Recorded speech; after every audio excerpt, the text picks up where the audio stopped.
ఆసరా పింఛన్స్ channel. Please like, subscribe. అందరికీ share చేయండి, సబ్స్క్రైబ్ చేసుకోండి ఛానల్. తెలంగాణలో మందకృష్ణ మాదిగ పోరాటం చేస్తున్నారు పింఛన్స్ పెరగాలని. ప్రభుత్వం వచ్చి దాదాపు 20 నెలలు గడుస్తుంది. రేవంత్ రెడ్డి సర్కార్ ప్రభుత్వం ఏర్పాటై కానీ పింఛన్స్ పెరగాలని ఎవరు కోరుకోవటం లేదు.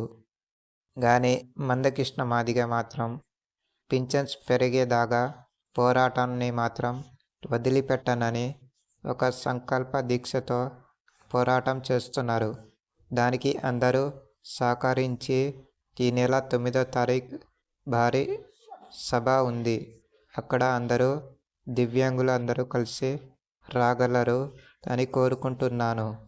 ఈ పోరాటం మనందరి విజయం. మన పక్కన ఉన్న రాష్ట్రం మాత్రం దివ్యాంగులకు మాత్రం గెలిచిన కాడ నుంచి పింఛన్స్ పెంచి ఇస్తున్నారు. వాళ్ళకే ఇస్తున్నప్పుడు మనకు ఎందుకు ఇవ్వట్లేదు రేవంత్ రెడ్డి సర్కార్? దివ్యాంగులు అందరూ కలిసి ఓట్లు వేస్తేనే రేవంత్ రెడ్డి సర్కార్కి పదవి వచ్చింది.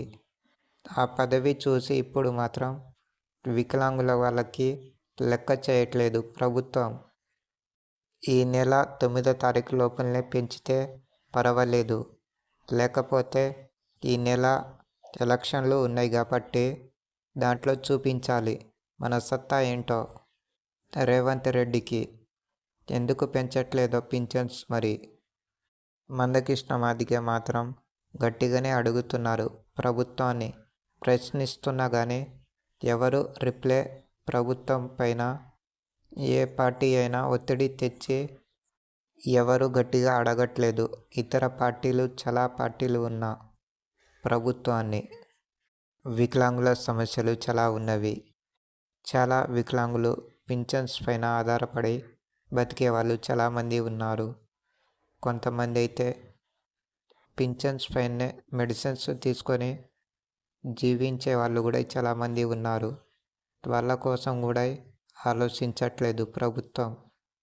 ఈ రేవంత్ రెడ్డి సర్కారు ప్రభుత్వం వస్తే పింఛన్స్ పెరిగితే మాకు కొంత ఆసరా అవుతుందని ఓట్లు వేశారు. కానీ ఈ ప్రభుత్వం ఇలా చేస్తుందని ఎవరు కలలో కూడా ఊహించలేదు. దివ్యాంగులు అందరూ ఇప్పుడు అందరూ బాధపడుతున్నారు. మందకృష్ణ చేస్తున్న పోరాటాన్ని మాత్రం అందరూ సహకరించి ఈ నెల 9వ తారీఖు మాత్రం భారీ సభ ఉంది. అక్కడికి మాత్రం వెళ్ళాలి. ఆసరా పింఛన్స్ ఈ ఛానల్ పైన మీ అభిప్రాయాన్ని కామెంట్ రూపంలో చెప్పగలరు. Please like, subscribe. అందరికీ షేర్ చేయండి, సబ్స్క్రైబ్ చేసుకోండి ఈ ఛానల్ని.